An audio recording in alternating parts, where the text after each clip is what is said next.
A fase acadêmica é um período importante na vida de muitas pessoas, porque é nesse momento que muitos jovens se desprendem de seus pais e consideram esse como um marco para o início da sua independência. Muitos vão estudar em outros estados, até mesmo outros países, e, portanto, precisam se desvincular dos confortos de suas casas para conseguir realizar esses sonhos. E foi isso que 4 jovens fizeram, só que, infelizmente, de maneira misteriosa e cruel, os seus sonhos foram terminados. Hoje, você vai conhecer a história do misterioso crime dos 4 estudantes de Idaho.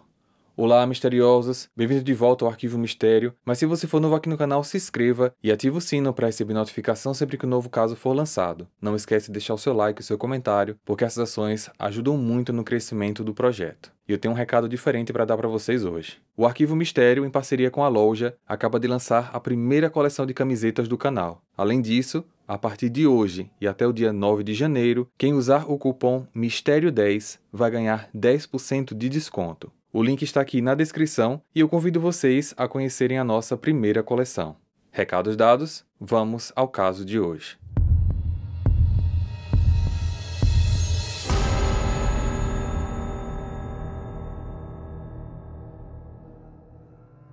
A história de hoje se passa em Moscou, uma cidade em Idaho, nos Estados Unidos. Apesar dessa não ser uma cidade grande, tendo uma população total de 25 mil habitantes, Moscou é uma cidade com uma vida relativamente agitada devido à presença do campus da Universidade de Idaho, que conta com em torno de 11 mil estudantes do país e do mundo inteiro. Só que no dia 13 de dezembro de 2022, a cidade amanheceu com a notícia que para muitos foi considerada como inacreditável. Às 11h56 da manhã, um rapaz ligou para o 911 informando que 4 colegas estavam muito feridos dentro de uma casa estudantil e eles precisavam de ajuda médica urgente. A atendente acabou enviando não só ambulâncias, como também viaturas policiais. A residência ficava localizada na 1122 Kings Road, e era uma casa enorme onde residiam 6 meninas universitárias. Ao chegarem no local, Bethany, uma das moradoras, mas que não era uma das vítimas, estava desmaiada, e Dylan, a outra moradora, estava em choque, sem conseguir conversar direito com ninguém. Outras pessoas estavam na casa, incluindo o rapaz que fez a chamada para o 911, mas a identidade deles está mantida sob sigilo. 3 cômodos da casa foram comparados a um cenário de filme de terror. 3 moradoras e o namorado de uma delas estavam sem vida, em seus quartos, num cenário onde a cor vermelha era praticamente a única coisa que eles conseguiam ver. Antes que eu dê seguimento aos fatos, eu preciso apresentar as vítimas e as testemunhas a vocês. Madison Morgan nasceu em 25 de maio de 2001 em Eugene, no estado de Oregon, e tinha 21 anos. Estudava marketing na Universidade de Idaho e estava em um relacionamento há 2 anos com Jake Schringer, um estudante da mesma universidade. Madison era descrita como uma pessoa muito bondosa, que estava sempre sorrindo e passando positividade para os outros. Ela também era alguém que mantinha várias amizades de longa data, além de sempre tentar construir laços afetivos até mesmo com os familiares mais distantes. Após a formatura, que aconteceria em 2023, o seu sonho era viajar e explorar diferentes partes do mundo. Uma das amigas mais antigas de Madison era Kaylee Jade Gonçalves, que nasceu no dia 8 de junho de 2001 na Califórnia e tinha 21 anos. Ela era irmã do meio de um grupo de 4 irmãs e um irmão. As duas se conheceram no colégio e acabaram se tornando melhores amigas. Ao final do ensino médio, ambas passaram a procurar faculdade juntas e optaram pela Universidade de Idaho. Contudo, ao invés de marketing, Kaylee optou por estudos gerais, o que pode ser assemelhado com pedagogia no Brasil, já que ela desejava ser professora infantil. E esse curso era um curso de menor duração e, portanto, ela se formaria em dezembro de 2022. Desde a adolescência, Kaylee esteve num relacionamento com um rapaz chamado Jack Ducor, mas eles haviam tido um término amigável recentemente. Assim como Madison, Kaylee queria viajar ao final da graduação, mas ela queria conhecer mais do seu próprio país. Seus planos eram se mudar para Austin, no Texas, em junho de 2023, onde ela começaria a trabalhar numa empresa local que já havia garantido a ela uma vaga. Já no primeiro semestre, as duas amigas entraram para Irmandades da universidade, Kaylee na Alpha Phi e Madison na Pi Beta Phi.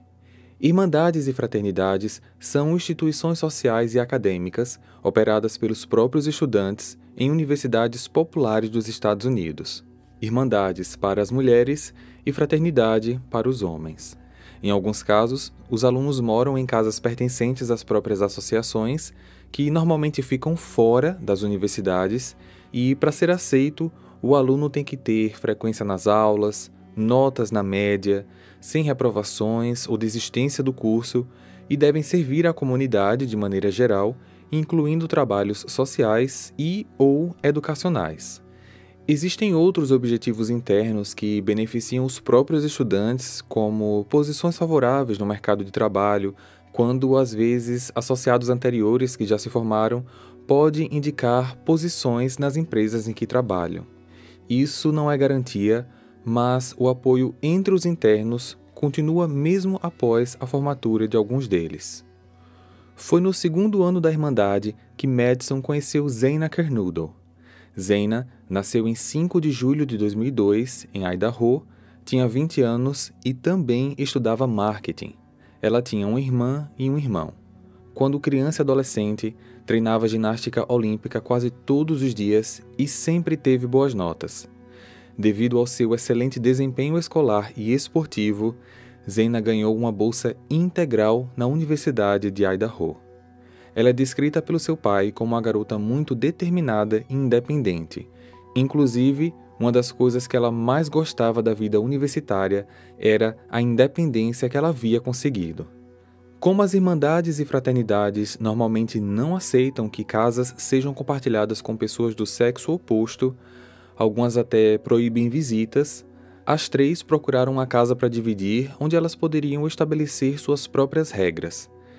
Então, assim, em 5 de junho de 2022, Madison, Kaylee e Zeina, junto com outras 3 estudantes, Dylan Mortensen, Bethany Fluke e uma terceira garota, alugaram a casa que ficava na 1122 da Kings Road.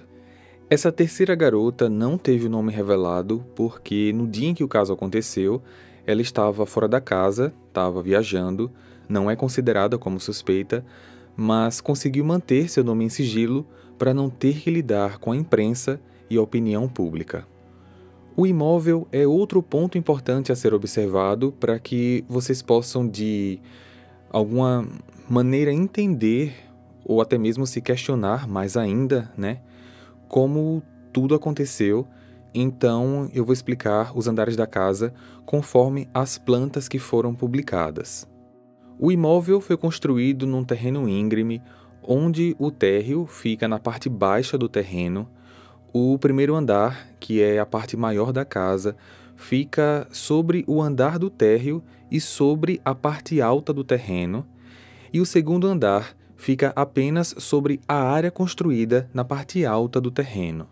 É uma casa relativamente grande, com 6 dormitórios, 3 banheiros, fora outras áreas como lavanderia, sala, quintal e etc.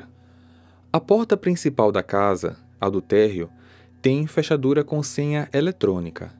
Ao entrar, já tem um quarto à direita, onde na planta é apresentado como quarto 2. Ao lado do quarto tem um banheiro com uma lavanderia. À esquerda da porta tem a escada que dá acesso ao primeiro andar e no extremo esquerdo o quarto 1. O primeiro andar é a área principal da casa. Assim que se chega lá, pela escada, se tem acesso à sala, ao banheiro e ao quarto 4. Toda essa parte acima do andar térreo. Aí do outro lado tem o quarto 3 e a cozinha.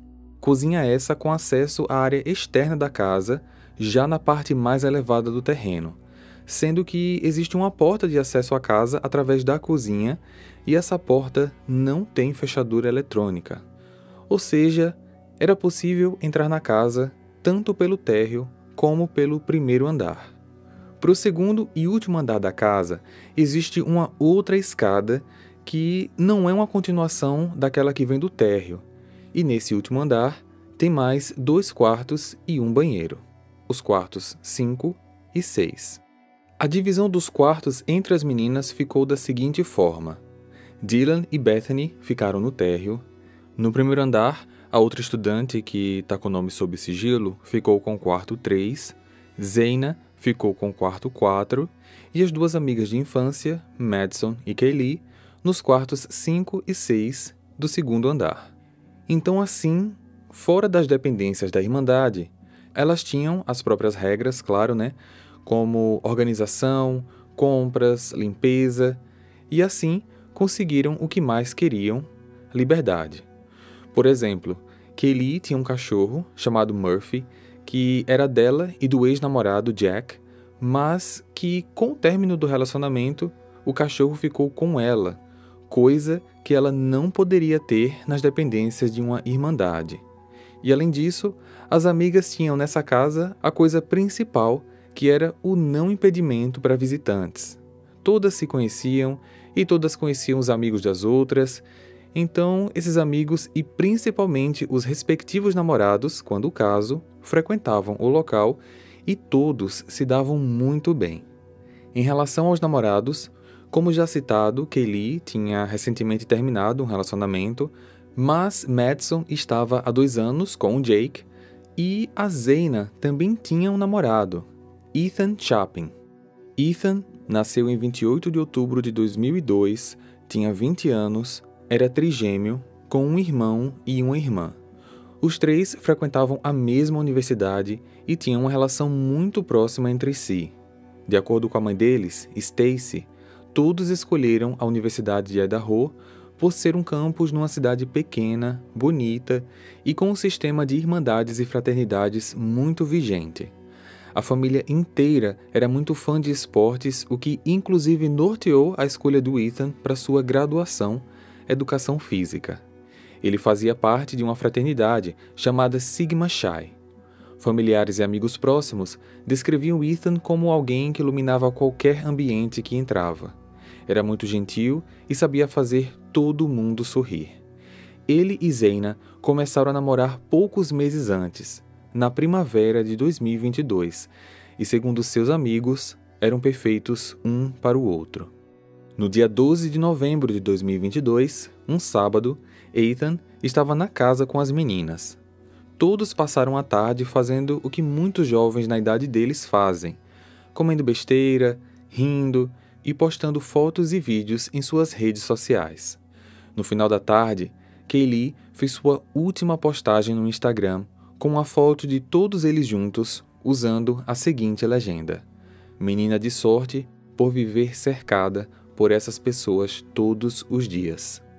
E foi na manhã de domingo que a polícia recebeu a ligação, a qual acabou confirmando a morte de 4 desses 6 jovens: Madison, Kaylee, Zaina e Ethan.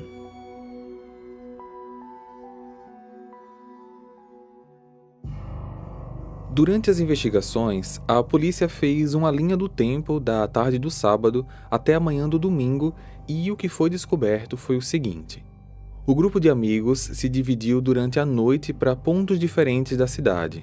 As informações sobre Dylan e Bethany não são muito claras, pois as fontes apenas dizem que elas foram acompanhar uma partida de futebol americano com outros amigos num pub local, beberam um pouco e voltaram para casa por volta de 1 da manhã. Já em relação aos outros 4, as vítimas, essas informações são mais precisas. Entre 8 e 9 da noite, Ethan e Zaina foram para uma festa na Sigma Chi, que estava acontecendo em uma casa a praticamente 5 minutos de caminhada da casa das meninas. O casal ficou na festa até mais ou menos 1h40 da manhã, pois os registros apontam que às 1h45 eles já estavam em casa. Os 2 se direcionaram para o quarto da Zaina, lembrando o pavimento do meio, e lá foram dormir. Por volta das 10 da noite, Madison e Kaylee foram para um bar chamado The Corner Club, a 30 minutos de caminhada da casa delas, e lá elas ficaram até mais ou menos 1h30 da manhã. Na volta, elas caminharam pela avenida principal por cerca de 5 minutos até chegarem num food truck chamado Grub Truck. Existiam câmeras de segurança que registraram a presença das meninas. Nas imagens, é possível ver Madison fazendo seu pedido e, num determinado momento, ela meio que discute com um dos rapazes ao seu redor, um rapaz de capuz branco. Já que Kaylee, entre eles, parece tentar ignorar a situação e fica durante todo o tempo no celular. Assim que Madison recebe o pedido, elas deixam o local. Testemunhas disseram que elas foram em direção a um carro que, a princípio, pensava-se ser um Uber, mas depois foi confirmado que era um motorista designado a transportar meninas das Irmandades. Elas chegaram em casa 1h45 da manhã, mesmo horário que Zeina e Ethan, só que não se sabe se eles se encontraram na casa ou se, por fração de minutos ou segundos, eles não se viram e cada um foi para os seus quartos. Pelo fato do caso ainda estar sob investigação, algumas informações sobre suspeitos estão em sigilo para não comprometer a integridade dos mesmos, e é por esse fato que o rosto do rapaz que discutiu com a Madison está borrado em todas as imagens publicadas, e tanto o nome dele quanto o nome da pessoa que deu a carona para as meninas, que a polícia já sabe quem são, não foram divulgados. Acredita-se também que muitas informações não são publicadas por completo porque a polícia pode estar guardando a 7 chaves pistas cruciais que possam levar à identificação do ou dos responsáveis. Porém, o que foi informado pelas autoridades é que pouco mais de meia hora depois de chegarem, às 2h26, Kaylee fez uma primeira ligação para o ex-namorado Jack, mas ele não atendeu. Depois dessa chamada, ela tentou novamente outras 5 vezes e todas as chamadas não foram atendidas. Em seguida, 10 chamadas para o mesmo número foram feitas, só que dessa vez do celular da Madison.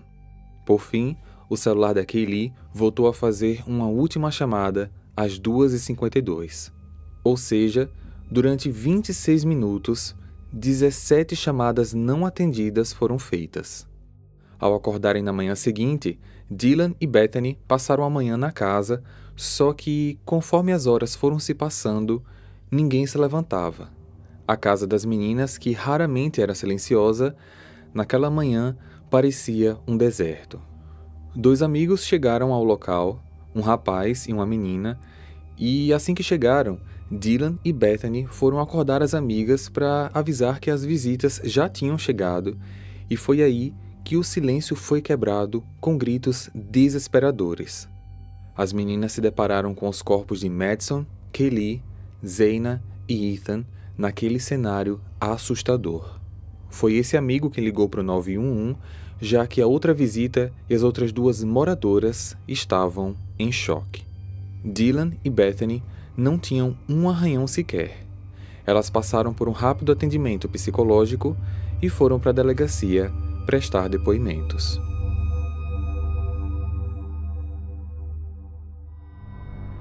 Laudos periciais informam que o crime pode ter acontecido entre as 3 e 4 da manhã. Os 4 haviam sido brutalmente atacados com o que foi identificado como uma faca de porte militar de modelo K-Bar. Apesar de apenas Zeina e Ethan apresentarem alguns sinais de defesa, a perícia concluiu que todos foram atacados enquanto estavam dormindo. Acredita-se na possibilidade do assassino ter entrado pela porta da cozinha, já que essa porta normalmente era esquecida destrancada e nenhum outro acesso da casa apresentava sinais de arrombamento. Apesar de nada ter sido confirmado sobre a ordem dos ataques, a polícia criou uma teoria com base em uma informação. Os ferimentos do corpo da Kaylee eram mais profundos, parecendo que havia sido usado mais força na execução, o que indicava que, se ela estava dormindo, muito provavelmente ela seria o alvo principal, e as outras 3 vítimas seriam, como denominado pela polícia, danos colaterais.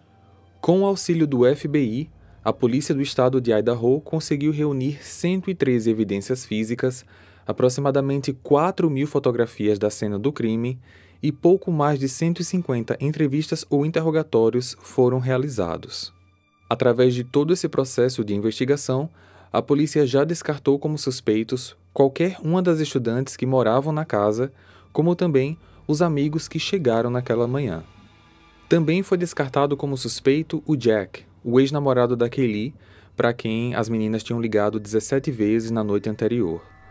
O rapaz informou que não atendeu por estar dormindo, só que não existem informações públicas se ele retornou algumas dessas ligações na manhã seguinte. E segundo os pais da Kaylee, os dois estavam separados, mas já estavam conversando para se reconciliar. Por fim, foram trazidos para interrogatório o homem do capuz branco, que aparece discutindo com a Madison nas imagens gravadas no food truck, e também a pessoa que deu carona para elas até a casa. E segundo os investigadores, ambos também foram descartados como suspeitos. Os investigadores não conseguiram encontrar nenhum material genético diferente nas vítimas ou em qualquer lugar da casa que não pertencesse aos próprios moradores e visitantes, o que deixa eles meio perdidos, já que praticamente todos esses já foram descartados como suspeitos, e faz com que eles também não compreendam como que uma terceira pessoa entrou, atacou 4 pessoas em silêncio, sem acordar os demais, e saiu sem deixar qualquer rastro, e isso se torna ainda mais misterioso se essa pessoa não fez isso sozinha. O FBI já disponibilizou mais de 40 detetives para o caso, sendo que alguns estão em Idaho e outros espalhados pelo país, incluindo equipes de Cyber Investigation por causa de uma teoria que surgiu no decorrer das investigações.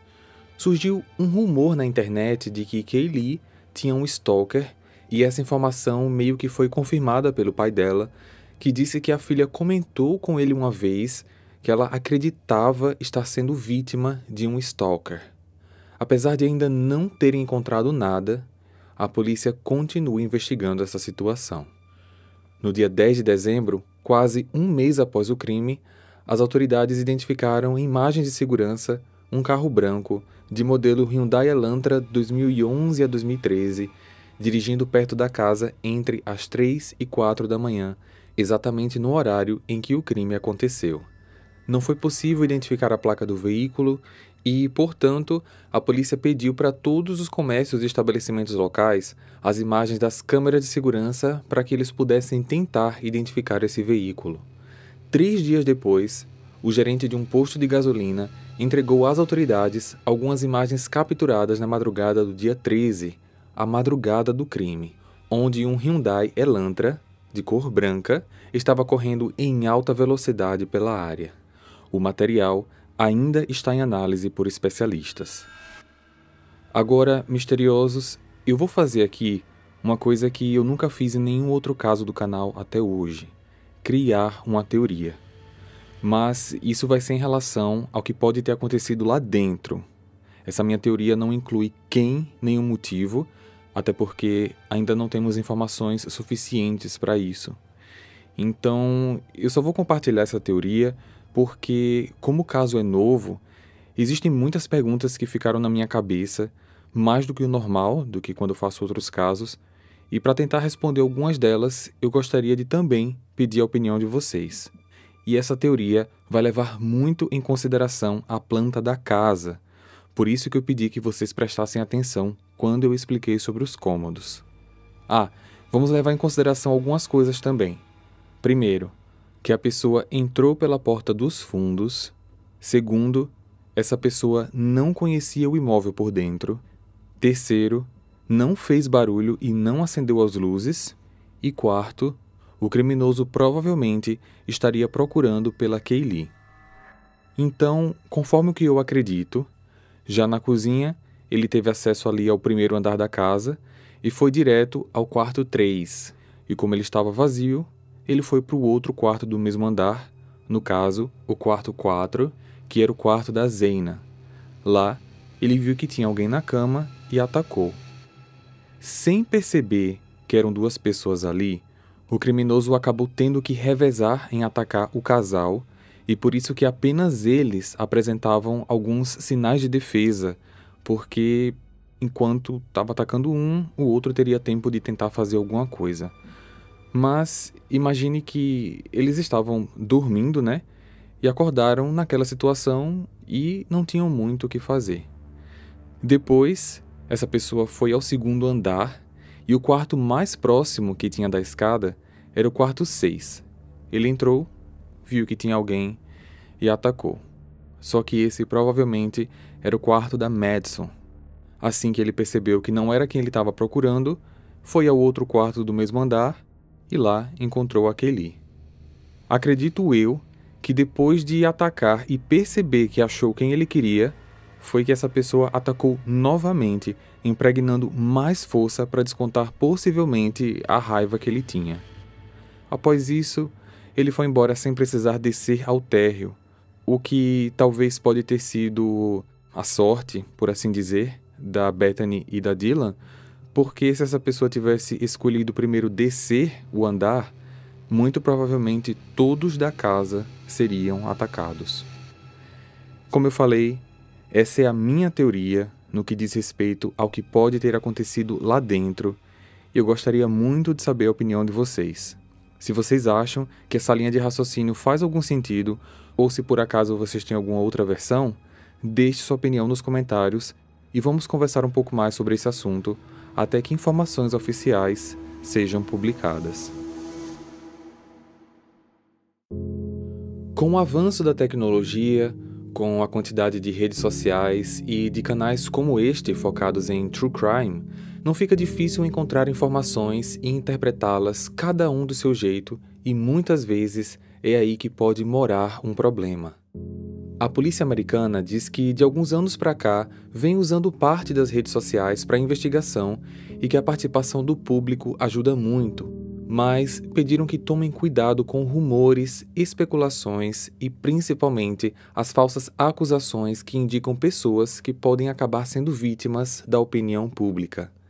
Discutir o caso é uma coisa, mas colocar a vida de outra pessoa em risco é uma outra coisa totalmente diferente que pode também acabar em punição devida. Nesse ponto da investigação, as autoridades querem deixar claro que não suspeitam dos seguintes indivíduos: Dylan e Bethany, as duas residentes da casa que sobreviveram, a menina que está no contrato da casa, mas que não estava na residência naquele final de semana, o rapaz encapuzado do food truck, o motorista que levou as meninas para casa, Jack, o ex-namorado da Kelly, e os amigos que chegaram na casa na manhã seguinte. A polícia está sim mantendo muita informação em sigilo, e com razão. Esse é um caso muito recente, aconteceu há mais ou menos 45 dias, e muitas evidências não vêm a público para não prejudicar o andamento das investigações. Os residentes de Idaho e de algumas cidades vizinhas estão ainda hoje colaborando como podem para resolver o caso, e o medo e a preocupação ainda estão muito presentes. É possível até que o desfecho desse caso traga uma quantidade de informações tão grande que talvez seja necessário fazer um novo episódio. Eu produzi ele porque vocês me pediram muito aqui nos comentários e nas redes sociais, mas esse é um dos principais motivos pelo qual eu não costumo trazer casos recentes não resolvidos ao canal, porque eles costumam dar uma sensação de impunidade. Só que tudo leva tempo. Foram 4 vítimas que não faziam parte da mesma família, e apesar de morarem juntas, as meninas tinham cada uma suas vidas. O Ethan nem morava na casa. A gente não tem ainda os laudos das autópsias para saber se, por exemplo, eles estavam sob uso de drogas, qual o teor alcoólico do organismo, qual o motivo das 17 chamadas das meninas para o Jack. Não se sabe ainda se a causa da morte foi, por exemplo, perda sanguínea ou sufocamento. Não sabemos a ordem das execuções, como que a pessoa entrou e saiu da casa, de quem é o Elantra branco. Tá tudo sob investigação, mas, como eu disse, eu trouxe para vocês agora, sem esperar a resolução do caso, porque vocês realmente me pediram muito. Tudo o que podemos fazer agora é esperar para que as pistas coletadas e outras evidências que ainda estão sendo analisadas possam levar as autoridades ao culpado ou aos culpados, porque, até o momento, tudo o que a gente tem é a certeza de que o sonho de 4 jovens universitários e a felicidade de 4 famílias foram completamente destruídos.